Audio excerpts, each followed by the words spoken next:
ఇడిగడ్డ ఆ గడ్డ ఈ గడ్డ అది ఆ విధంగా అంటే కాంట్రాక్టర్ చేసేటప్పుడు కూడా నేను అంత నిబద్ధతతోటి నేను చేసేవాడిని. ఈవెన్ నేను కాలేజ్ నడిపినా కూడా నిబద్ధతతో నడుపుతాను. నేను పాలిటిక్స్లో కూడా విలువలు పాటిస్తాను.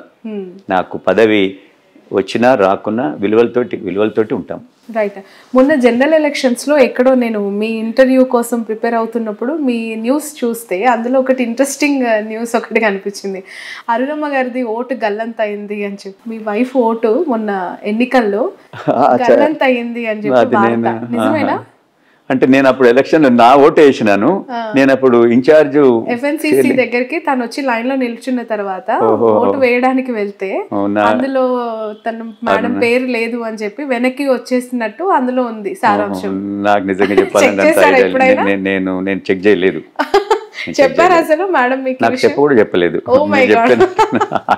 నేను అప్పుడు చాలా బిజీ ఉంటుంది. నా ఓటుని వేసి నేను పోయాను. అందుకని నేను వేసిందే అనుకున్నా. అంటే మేము ఇద్దరం కలిసిపోయి వేసేది ఓటు అంతకుముందు. కానీ అక్కడ ఫోటో మాత్రం మీ ఇద్దరిదే పెట్టారు. కాదు, నేను ఇద్దరం కలిసిపోలేదు. అది తప్పు. బట్ తన ఓటు గల్లంత అయింది. అలా చాలా మందివి ప్రముఖులు చాలా మంది గల్లంత అయ్యాయి ఈసారి జనరల్ ఎలక్షన్స్ లో అని చెప్పి ఆ న్యూస్. ఇది నాకు న్యూస్ మరి. అంతకుముందు మేము ఇద్దరం కలిసి చేసాం ఓటు. అదైతే definite. It's very personal question అండి. అల్లు అర్జున్ గారు అంటే యూత్ కి ఒక ఇన్స్పిరేషనల్ యాక్టర్. తనలోని వేరియేషన్స్, ట్రాన్స్ఫర్మేషన్, కెరియర్ స్టార్ట్ అయినప్పటి నుంచి టిల్ పుష్ప 2 వరకు కూడా అసలు ఎలా ప్రతి సినిమాకు ఒక మార్పు అలా చేసుకుంటూ వస్తూ ఎంతగానో అభిమానులకి ఆయన ఇంకా దగ్గర అయిపోయిన వ్యక్తి. అల్లుడిగా మీ ఇంటికి వచ్చిన తర్వాత ది గ్రేట్ మూమెంట్, గర్వంగా అసలు అల్లుడు అంటే ఇంక ఇదే అని అనిపించిన సందర్భం? డెఫినెట్. మొన్న బెస్ట్ యాక్టర్ వచ్చింది, నేషనల్ అవార్డు వచ్చింది. మరి నేషనల్ అవార్డు 69 years నుంచి అంతకుముందు హేమీలు ఉన్నారు కదా, ఎన్టీ రామారావు, నాగేశ్వరరావు, శోభన్ బాబు అని, ఇంత పెద్ద నాగయ్య గారని చాలా మంది ఉన్నారట కదా. మనం చూస్తున్నాం నాగేశ్వరరావు, ఎన్టీఆర్ని అయితే చూసినాం కదా. వాళ్ళకి రాంది 69 yearsలో మరి అర్జున్కి వచ్చిందంటే రియల్గా మరి ఆయన ఎంత కష్టపడి ఆ ఫీల్డ్లో తను ఒదిగిపోయింది అనేది మనకు తెలుస్తుంది. సో న్యాచురల్గా అంతది వచ్చిందంటే మేమందరం ఎంతో సంతోషపడ్డాం. ఇది గర్వం కూడా, మా అందరికీ గర్వకారణం. నా సన్నిన్లా అంత పెద్ద అంటే ఒక తెలుగు ప్రజలలో అంటే తెలుగు ప్రజలకు ఒక కానుక ఇచ్చినట్టే కదా. 69 ఏళ్ల నుంచి నాయకులందరూ యాక్టర్లందరూ వెయిట్ చేస్తూ ఉన్నారు. నాగేశ్వరరావు, ఎన్టీఆర్, దాని తర్వాత వీళ్ళకి వద్దని ఎవరికి రాంది తనకు వచ్చిందంటే రియల్లీ ఇది చాలా హ్యాపీయెస్ట్ మూమెంట్స్. ఎలా షేర్ చేసుకున్నారా? మేమందరం వాళ్ళ ఇంట్లో అందరం కలిసి హ్యాపీగా ఉండి షేర్ చేసుకున్నాం. దానికి పెద్ద ఎత్తున సినిమా వాళ్ళు వచ్చారు, మేము కూడా పోయి అందరం ఎంజాయ్ చేయాలి. మోర్ అల్లు అర్జున్ ఫ్యాన్స్ తెలంగాణలో ఉన్న వాళ్ళందరికీ మీరు పరిచయం ఉంటారు కదా, వాళ్ళు మీరు బయటకు వెళ్ళి కలుస్తూ ఉంటే ఏం చెప్తూ ఉంటారు మీకు? మీరు అన్నారు కదా మా ఊర్లో అది ఓపెనింగ్కి వచ్చాడు కదా, వస్తే ఆ రోజు నేను యాక్చువల్గా అర్జున్ వస్తుండని కూడా నేను బయట ఏం పెద్దగా చెప్పలే. చెప్పకున్నా కూడా ఆ రోజు దాదాపు 25,000 నుంచి 30,000 అందరూ 30 years లోపుటోళ్ళే. అసలే అన్న ఎక్కడి నుంచి వచ్చింది వీళ్ళందరూ? నేను కొత్త ముఖాలు. వాళ్ళు అంటున్నారు మేము 60 kilometers వెళ్ళి వచ్చినాం సార్ అంటున్నారు. అప్పుడు అక్కడ పోలీస్ వాళ్ళు వచ్చినారనమాట, ఆ డిఎస్పీ వాళ్ళందరూ. శేఖర్ రెడ్డి గారు, ఇప్పుడు చూడండి మీ అల్లు అర్జున్ గారు ఇంకా కొద్దిసేపు ఉంటే ఈ 25,000 మంది 30,000 మంది అది 60,000 పోతుంది. ఇది చాలా ప్రాబ్లం అవుతుంది. మొత్తం ఇది ఇక్కడ మొత్తం తోచులాట అదంతా అయిపోయి అల్లరి అవుతుంది. మీకు కష్టం, మాకు కష్టం, మేము దీన్ని కంట్రోల్ చేయలేము. మీరు తొందరగా మీ అల్లుని మీరు హైదరాబాద్కి పంపాలి అని అన్న. అంత దూరంకి వెళ్ళి వచ్చిండు కదా, జనరల్ కొద్దిసేపు ఉంటాడు. మా ఊర్లో కూడా రాలేదు. అది ఎస్టాబ్లిష్మెంట్ రోడ్డు మీద చేస్తా ఉన్నాం, ఫంక్షన్ హాల్. సో ఊర్లోకి పోదాం అనుకుంటాం కదా న్యాచురల్గా. వాళ్ళు అన్నారు సార్ పోతే చాలా కష్టం సార్, మీకు తర్వాత మీకే బాధ అవుతుంది. ఎందుకంటే ఇంతమంది యూత్ వీళ్ళు మేమేం కంట్రోల్ చేయలేము, ఒకసారి మీదికి. ఆ రోజు అల్లరి అనుకోరాదిరి. సో అది మేము అనుకున్నాము. బట్ అనిపించిందా అందరు అత్తమామల కళ్ళు ఇంటికి తెచ్చుకోవడం ప్రాబ్లం అయితే ఇక్కడ పోలీసు వాళ్ళు ఇంటి నుంచి బయటకు పంపినట్టు?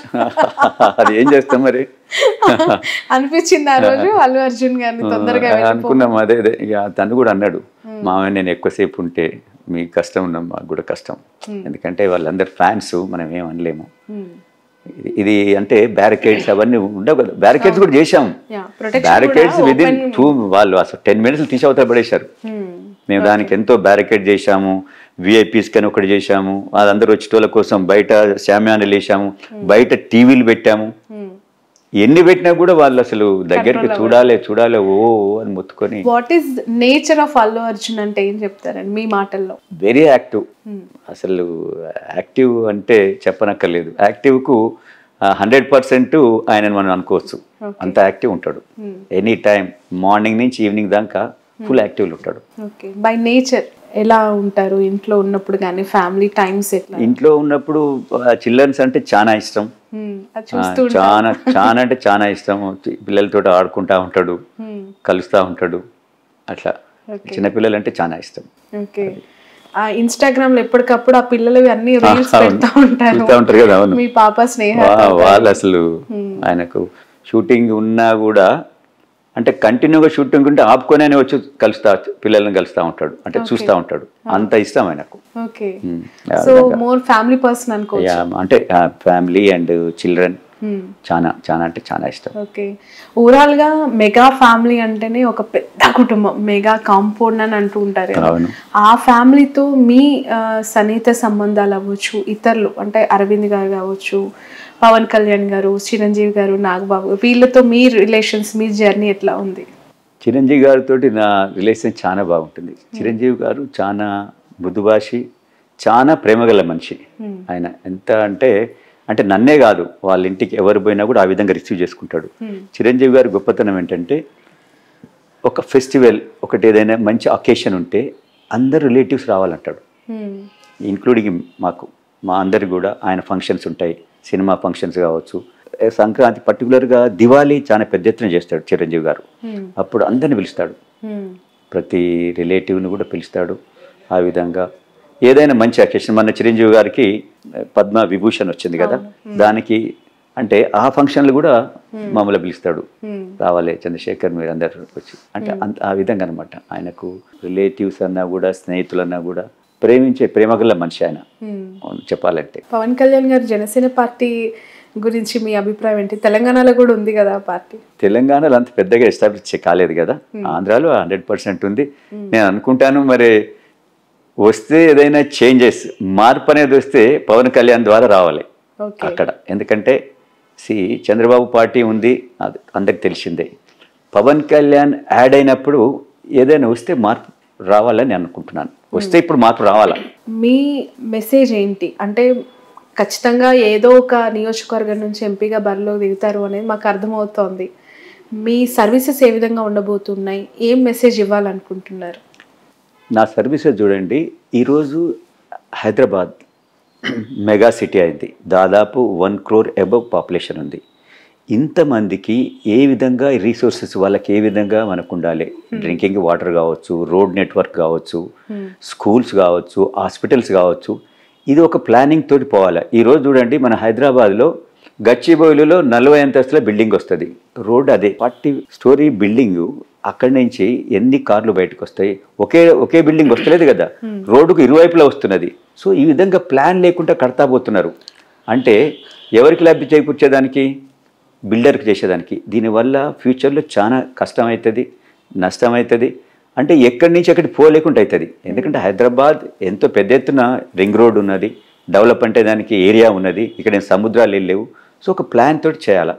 ముఖ్యంగా హాస్పిటల్స్, నలుమూలల హాస్పిటల్స్ రావాలా, మంచి స్కూల్స్ కూడా పెద్ద ఎత్తున రావాలి. ప్రైవేట్ స్కూల్స్ చాలా ఎక్కువైనాయి, సో గవర్నమెంట్ స్కూల్ కూడా రావాలి.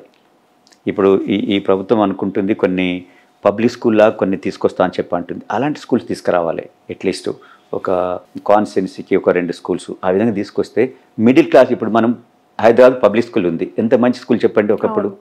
సో అది అందరూ అఫోర్డ్ చేసే స్కూలు, ఆ విధంగా స్కూల్స్ ఉండాలి.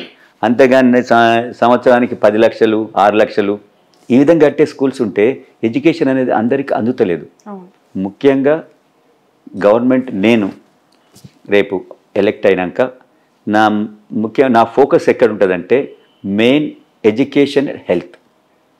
ఈ రెండు ఉంటే ఏ కుటుంబం, ఏ ఇండివిజువల్ అయినా కూడా తనంతటి తను ఎదిగేదానికి ఆస్కారం ఉంది. ఈ 2 లేనప్పుడు ఇక ప్రభుత్వాలు ఎన్ని చేసినా కూడా ఏది కూడా డెవలప్మెంట్ కోసం ముందుకు పోయేదానికి సొసైటీ అంత పెద్ద ఎత్తున పోదు, అంత వేగంగా పోదని నేను భావిస్తాను. ఓకే, ఫైనల్లీ 2 క్వశ్చన్స్ మీకు. ఫస్ట్ క్వశ్చన్ ఈజ్, సమీపంగా ఎప్పుడైనా ఇన్ ఫ్యూచర్ అనిపిస్తుందా కళలో అయినా లేదంటే రియాలిటీ అయితే బాగుండు అని, అల్లు అర్జున్ గారు ఏమైనా పొలిటికల్ ఎంట్రీ? అర్జున్ గారు ఇప్పుడు ఈజ్ యంగ్స్టర్.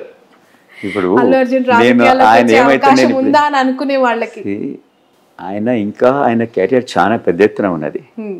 ఇప్పుడు నేషనల్ యాక్టర్ అయిపోయిండు, రేపు ఇంటర్నేషనల్ యాక్టర్ కావాలి. అదంతా మేము కోరుకుంటున్నాం. ఫస్ట్ మాకేముంది, ఆయన యాజ్ ఎ యాక్టర్ గా ఈ should establish internationally. Next target అదేనా? 100% అది కావాలి. అదే మా ఒక ఇష్టం. సో చెప్పారా హాలీవుడ్ ఆఫర్స్ ఖచ్చితంగా చేయబోతున్నాను అని? వస్తాయని నేను అనుకుంటున్నాను. ఆయన చెప్పకుండా డెఫినెట్ తనకున్న ఇప్పుడు పేరు, తనకున్న ఈ స్కిల్స్ తోటి డెఫినెట్ ఇప్పుడు మీరు చూస్తూ ఉన్నారు కదా, క్రికెటర్స్ కూడా, టాప్ క్రికెటర్స్ కూడా అర్జున్ సినిమా పాటలు ఇవన్నీ మిమిక్రీ ద్వారా చేస్తా ఉన్నారంటే definite he will become international star. One more question, Pawan Kalyan గారు జనసేన పార్టీని ఇక్కడ బలోపేతం చేయమని ఏమైనా చర్చించారా వాళ్ళతో? మీరు సజెషన్ కానీ మీ ద్వారా డిస్కషన్స్ కానీ? అంటే పవన్ కళ్యాణ్ గారు నాతోటి అది ఎందుకు చర్చించలేకపోవచ్చు అనుకుంటున్నా అంటే, నేను ఆల్రెడీ ఒక పార్టీలో ఉన్నా. సో ఒక పార్టీలో ఉన్నప్పుడు పవన్ కళ్యాణ్ కూడా కొద్దిగా ఎథిక్స్ తోటి నడిచే మంచి. ఆయన ఒక పార్టీలో ఉన్న చంద్రశేఖర్ రెడ్డిని ఈ పార్టీకి ఎట్లా, ఈ పార్టీకి రాని అడిగేటోడు కాడు. మనకి ఇష్టం ఉంటే పోతే